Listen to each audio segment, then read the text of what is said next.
Έχουμε πιάσει την ψιλοκουβεντούλα και σας περιμένουμε εδώ πέρα. Συνεχίζουμε κανονικά. Βλέπετε στην παρέα μας την Έλενα την Παπαδομαρκετάκη. Οπότε να πάμε να δούμε γρήγορα. Καλησπέρα, Έλενα. Καλησπέρα σας. Καλώς ήρθες. Βολευτήκαμε και τα λέγαμε λίγο. Κάρτα για την ενότητα της ψυχολογίας μας και ερχόμαστε από το θεματάκι μας.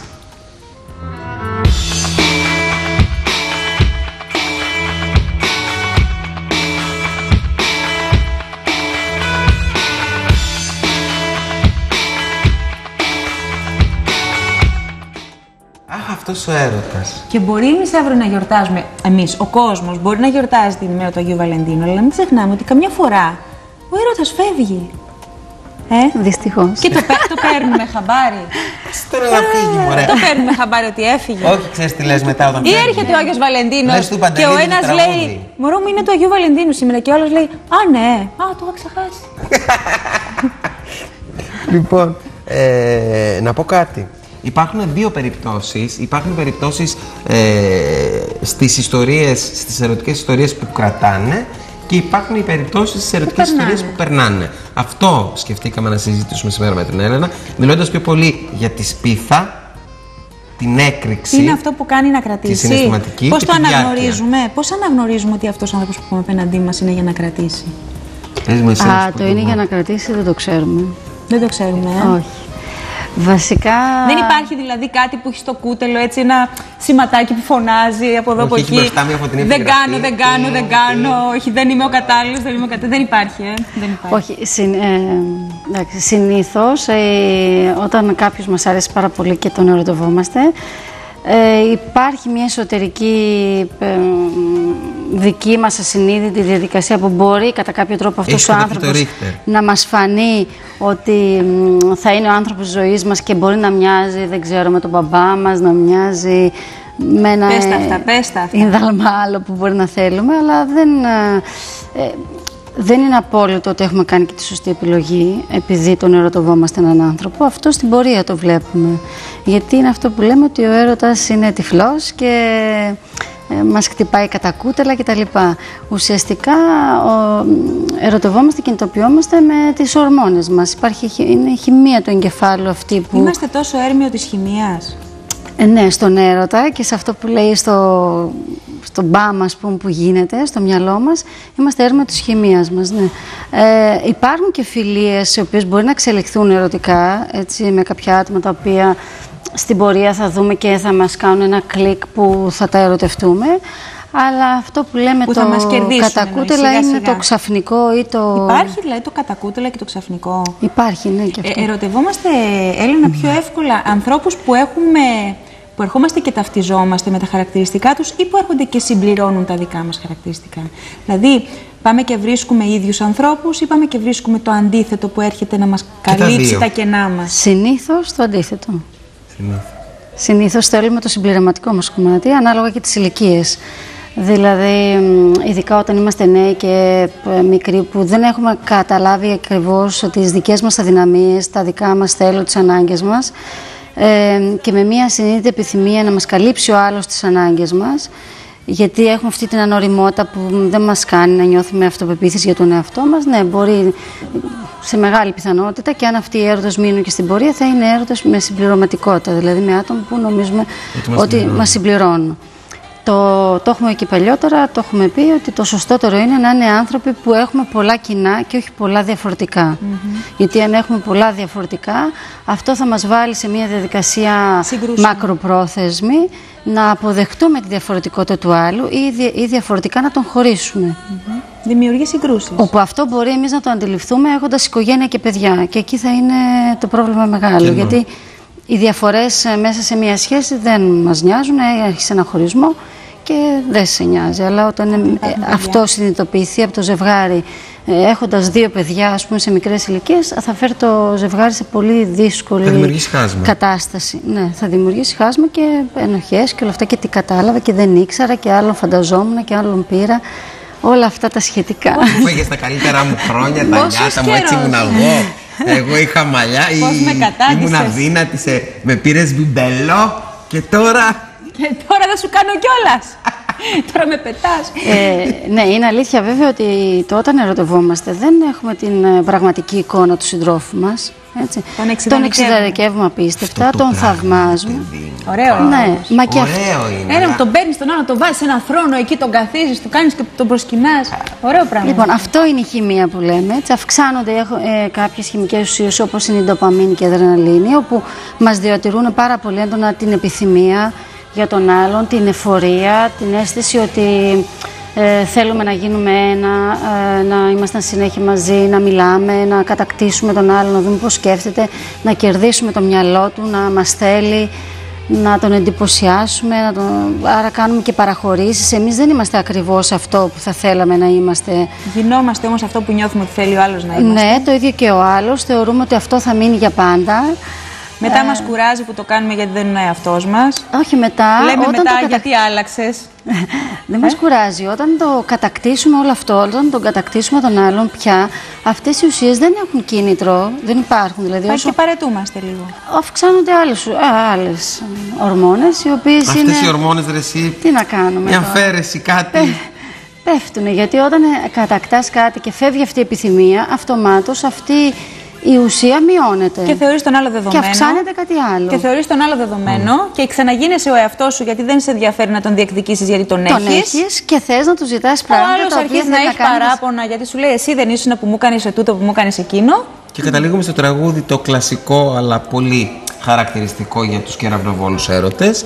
Τα όνειρά σου κόκκινα, πώς το λέει, τα όνειρά μου άσπρα, ρούχα μαζί που πλήθηκαν και έχουν γίνει ροζ. Και το ροζ δεν αρέσει ούτε στον ένα ούτε στον άλλο. Ναι, αλλά αυτό είναι ωραίο με το καλοσκεφτείς, γιατί αυτός είναι ο σκοπός. Να γίνεται ένα συνοθήλευμα στη σχέση μέσα στο ζευγάρι. Έτσι, ναι, αν μπορεί το ζευγάρι να δεχτεί τις διαφορετικότητες και να ταυτιστεί με κάποια του ενός ποτέ του άλλου. Δεν είναι και οι δύο έτοιμοι να δεχτούν. Μπορεί, αλλά διαφορετικά και να μείνουν τα λευκά και τα, πώς τα είπες, τα άλλα χωριστά και να το αποδεχτούν. Ναι.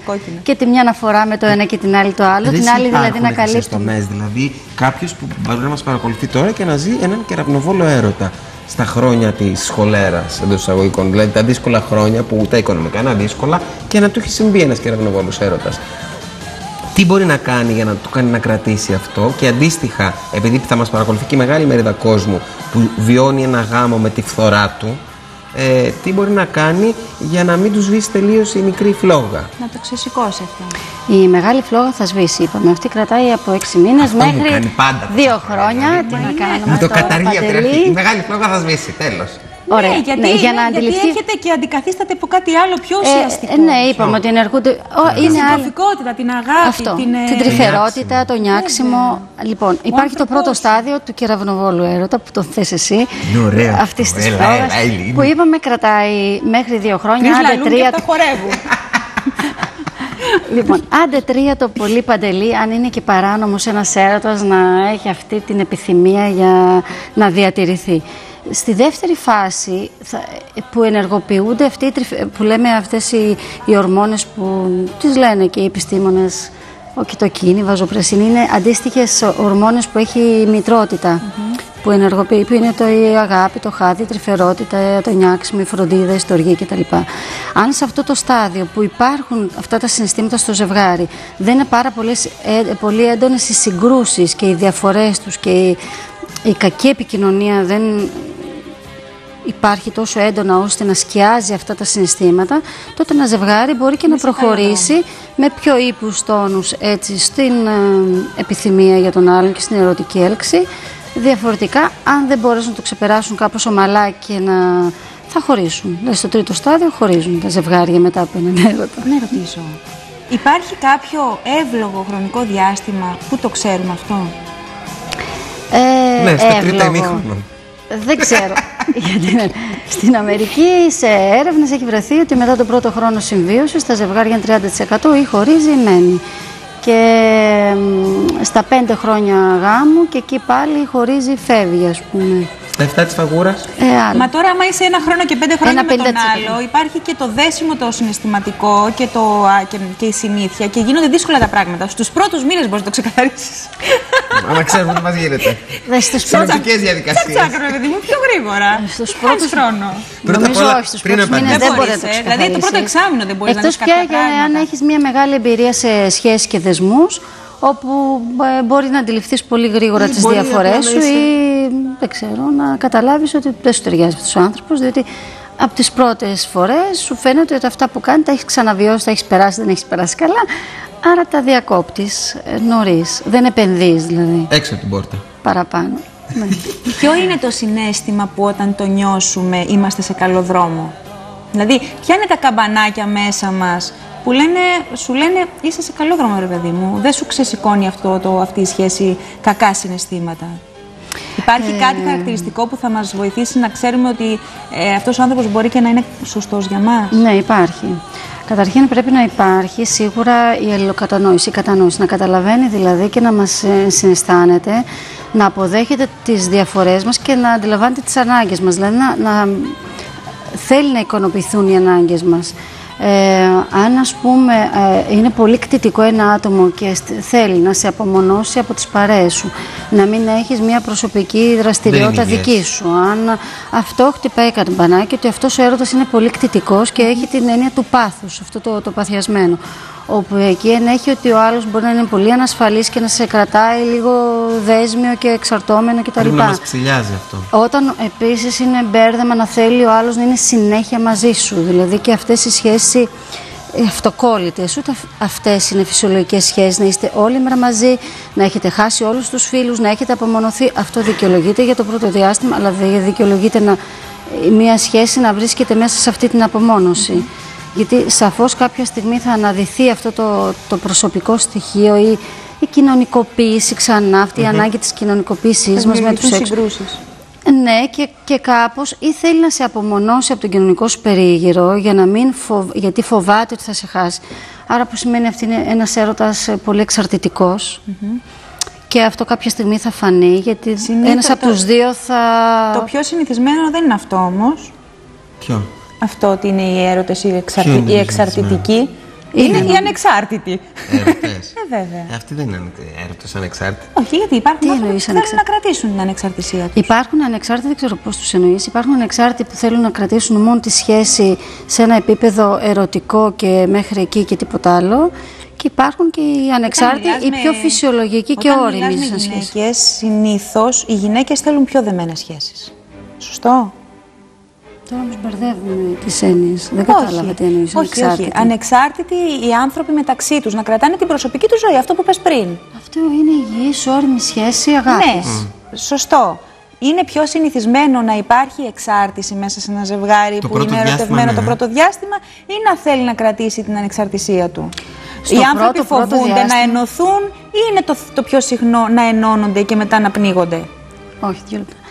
Είναι φυσιολογικό το πρώτο καιρό να τους βλέπεις πολύ εξαρτημένους ή πολύ δεμένους, επειδή έχουν αυτή την ανάγκη να γνωριστούν ο ένας τον άλλο, να μοιραστούν τις εμπειρίες τους, την ιστορία τους, να καλλιεργήσουν πολύ περισσότερο αυτό το συναίσθημα και μετά όμως δεν θα το έχουν ανάγκη αυτό και θα κινηθούν και προς τους γύρω τους. Δεν σημαίνει ή το ένα ή το άλλο και παράλληλα μπορούν να έχουν και σχέσεις, δεν λέμε. Τώρα αν αυτό συνεχιστεί και γίνει πιο μόνιμο, εκεί θεωρούμε τις σχέσεις πιο εξαρτημένες. Καλά το κατάλαβα. Ναι, αυτό ήταν. Πάντως, σε ένα τώρα, οι πολύ ανεξάρτητες σχέσεις και αυτές είναι με ένα ερωτηματικό. Δηλαδή, όταν ο άλλος θέλει να κάνει πάντα το πρόγραμμά του και εσύ όπου χωράς το πρόγραμμά του καλώς, και αυτό δεν είναι σχέση φυσιολογική. Όχι τέτοια, όχι. Γιατί υπάρχουν και αυτές οι ανεξάρτητες σχέσεις. Εκεί που είναι να υπάρχουν. Ναι. Καλά κάνουν. Ναι. Το υγιές είναι να συντονίζεται ο προσωπικός και ο κοινός χρόνος ανάλογα με τις ανάγκες του καθενός σε ένα σεβαστό επίπεδο, σαν να δούνε και λαβίνα και να δίνεις και να παίρνεις. Πάντως σε ένα πρόχειρο στατιστικό που κάνει ο καθένας στη δική του μικρογραφία, είτε είναι οικογένεια, συγγενείς, φίλοι, εδώ μέσα είμαστε 1 η Έλενα, 2 ο Άντριαν, 3 ο Κώστας, όχι, και η Πάτρα, 4 παντρεμένοι και είμαστε η Μαρία, εγώ, ο Μάνος και ο Δημήτρης, 4 ελεύθεροι, 50-50 είμαστε, 50-50. Τι σημαίνει αυτό? Ότι έχει ανατραπεί το κοινωνικό ιδεογράφημα. Παλιά ήταν περισσότεροι οι δεσμευμένοι. Τώρα είναι περισσότεροι οι ελεύθεροι. Ναι, γι' αυτό και εγώ αυτό βέβαια θεωρώ ότι έχει να κάνει με πιο καθαρή επικοινωνία. και πιο ανοιχτή επικοινωνία. Και μεγαλύτερη μοναξιά. Λιγότερη ανάγκη, λιγότερη. Θεωρώ ότι στο παρελθόν οι σχέσεις ήταν και σχέσεις ανάγκης που δεν ήταν ξεκάθαρες. Γι' αυτό θεωρητικά φαινόμασταν δεσμευμένοι κάποιοι άνθρωποι που δεν ήμασταν. Θέλω να πω ότι το να είσαι μέσα σε μια σχέση δεν σημαίνει ότι είναι αυτό που θες. Απαραίτητα. Βέβαια, ναι, αλλά δεν είναι και στους γάμους. Έχουμε πει και όταν μιλούσαμε για τους γάμους ότι το 50% χωρίζει. Άρα δηλαδή έχει βρεθεί ότι 2 στα 10 ζευγάρια είναι πολύ καλά ζευγάρια και τα άλλα 3 έχουν προβλήματα. 3% έτσι, το 3 στα 10 και το 50% χωρίζει. Που τώρα αρχίζει αυτό να γίνεται 60%. Δηλαδή τα 6 στα 10 χωρί. Τα 5 τα 6 στα 10, καλά το είπες. Τα 6 στα 10 τα μισά χωρίζουν, τέλος πάντων και από το άλλο 50, τα 3 και τα 2 είναι έτσι και έτσι και έχουν προβλήματα. Και ένα 2%, ένα 2 στους 10. Κοινώς κλαμπ τα χαράλαμπε. Ναι, 20%, ένα 2 στα 10 ζευγάρια είναι πολύ καλά. Άρα και στις σχέσεις αντίστοιχα θα υπάρχουν ποσοστά όπου θα είσαι μέσα σε σχέσεις που δεν είναι πάρα πολύ καλές, αλλά κάθεσαι για αυτούς τους λόγους που είπαμε. Γιατί μπορεί να είναι σχέση εξάρτησης, γιατί μπορεί να είναι οτιδήποτε άλλο. Και θα υπάρχουν και οι φυσιολογικές καλές σχέσεις, οι οποίες θα εξελιχθούν στην πορεία. Αύριο, για να κλείνουμε συμπερασματικά, που είναι μια τέτοια μέρα που είναι αυτή η μέρα, ρε παιδί μου, του εμπορίου είναι. Έχει ένα συμβολισμό όμως, μικρό ή μεγάλο. Περίμενε, πριν κάνεις την ερώτηση, να πω σε αυτό λίγο που λέει η Μαρία. Δεν ξέρω αν οι ελεύθεροι πια δεν σημαίνει δεν ερωτεύονται ή αν μένουν χωρίς γάμους. Θεωρώ ότι έχει να κάνει πάρα πολύ και με το εγώ. Εγώ δεν θέλω να πληγωθώ, ας πούμε. Εγώ δεν θέλω να επενδύσω. Εγώ δεν θέλω. Πια ο άνθρωπος φοβάται πάρα πολύ να ερωτευτεί, να επενδύσει.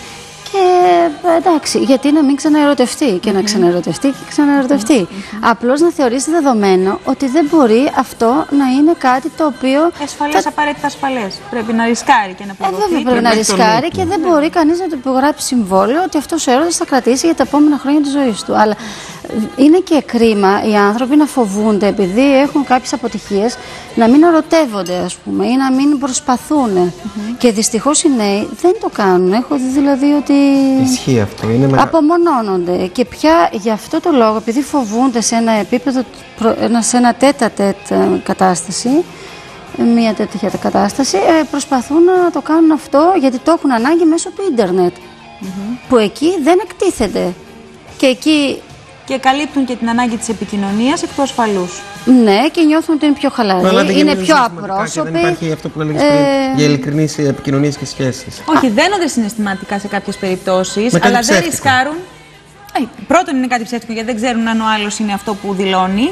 Και το δεύτερο είναι ότι δεν ρισκάρουν σε καθημερινό επίπεδο την υπόλοιπη ζωή. Εγώ έχω να πω ένα πράγμα για αύριο σε 20άριδες, 30άριδες, 40άριδες, 50άριδες και 60άριδες. Γιατί δεν θα πάμε εμείς 60 κάποτε. Ας το κοινό βρίσκεται. Εκτεθείτε και προστατευτείτε. Κοινώς ερωτευτείτε, αλλά έχετε και να αμπραγιάζ το πόδι στο αμπραγιάζ. Κρατάτε μια πισινή, βρε παιδί μου. Αυτό που λέγανε πριν η Έλληνα με τη Μαρία, καμπανάκια. Όταν τα ακούς ντιν, λες όπα. Αυτό που είναι καλό να αποδεχτούμε είναι ότι αυτός μπορεί και να μην μου ταιριάζει. Ας τον ερωτευτώ, αλλά μπορεί και να μην μου ταιριάζει. Θα πάω και ας μου βγει και σε κακό. Αν μου ταιριάζει, καλώς. Αν δεν μου ταιριάζει, να πληγωθείς. Τι θα χάσεις? Ξεκόλα, μωρέ, θα προλάβεις. Τι θα χάσεις, Μαρία? Τι θα προλάβω, καλή, το τρένο? Το φρένο, το αμπραγιάζ. Το φρένο. Βάλε λίγο αμπραγιάζ. Ξέρεις πώς ξέρω εγώ που πάνε και πέφτουμε τα μούτρα στον κρεμό ή στον τοίχο απέναντι? Γι' αυτό σου λέω, βάλε αμπραγιάζ.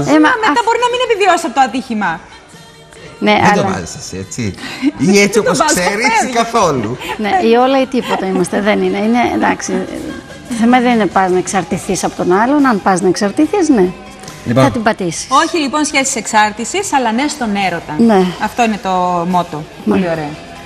Λοιπόν, είπαμε πράγματα γιατί πιάσαμε όλες τις κατηγορίες και τα συναισθήματα που υπάρχουν θετικά και αρνητικά γύρω από τον έρωτα και την αυριανή μέρα και τη διάρκεια και την ποιότητα που είναι αυτό που θέλουν οι περισσότεροι. Πήρα το σοβαρό του ύφος, λες και λέει. Όχι, κάνω βιάζεται με το χρόνο. Ναι, όταν βιάζεται με το χρόνο, παίρνει το σοβαρό του ύφος και λες και λέει τη φιλοσοφία του αιώνα. Ένα συμπερασματάκι είπα. Ναι, και ωραία. Νομίζω ότι θέλει ο Παντελής να πούμε επίσης πώς θα διατηρήσουμε τον έρωτα. Μια ερώτηση που την είχε κάνει από την αρχή. Ωραία. Καλό λοιπόν για να μπορεί να διατηρηθεί, να είμαστε θετικοί, ανοιχτοί, είπαμε στον έρωτα, να ερωτευόμαστε. Επίσης και στις ήδη υπάρχουσες σχέσεις που υπάρχουν, έτσι, έστω και μειωμένα τα επίπεδα του έρωτα, να διατηρούνται όπως μπορούμε, με εκπλήξεις, με μικρά δώρα, με Και η καλό... Μαρία δεν είναι να γυρίσει στο σπίτι και να σου έχει βάλει πλυντήριο, να σου έχει πει τα πιάτα. Είναι και αυτό, και αυτό είναι. Όταν δεν το κάνει. Είναι και αυτό. Βέβαια, στα ζευγάρια τα κουρασμένα. Έβαλα μωρό μου εγώ το πλυντήριο να έχουμε πιο πολύ χρόνο μαζί. Αυτό δεν είναι πολύ ωραίο για μια κουρασμένη μητέρα και εργαζόμενη γυναίκα που γυρνάει και είναι πάρα πολύ ταλαιπωρημένη. Τα ακούς Μιλαδιτάκη. Έτσι. Μαλακτικό χεριό να προσθέσεις από αύριο. Όλα είναι. Ένα ωραίο φαγητό στο τραπέζι. Έστω και από παραγγελία. Ναι. Delivery. Ναι, χρόνος μόνοι έχουμε πει πολλές φορές, χωρίς τα παιδιά. Πολύ σημαντικό. Ένα ταξίδι μόνο το ζευγάρι. Ένα τραπέζι. Ένα λουλούδι. Οτιδήποτε που μπορεί να σας φέρει να περάσετε λίγη ώρα μαζί σε. Και ένα μήνυμα μέσα στην ημέρα, σε σκέφτομαι. Την ώρα που είσαι στη δουλειά. Ναι, και αυτό.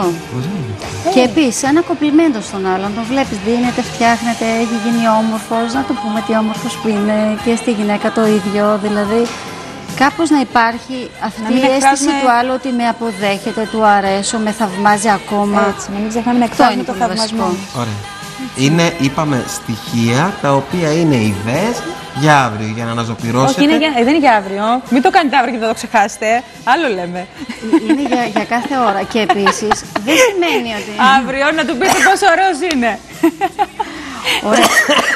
Και θέλω να πω επίσης ότι ακόμα και όταν θα υπάρξουν καυγάδες, που δεν μπορεί να μην υπάρχουν, γιατί οι καυγάδες είναι και ένα. Είναι ένα αποδεικτικό στοιχείο, αν δεν είναι πολύ έντονη, διεκδίκηση ότι ακόμα μας ενδιαφέρει ο άλλος και κάτι του ζητάμε. Δεν είναι πάντα ανθυγιεινή, είναι πολλές φορές έχουν και ένα υγιές στοιχείο.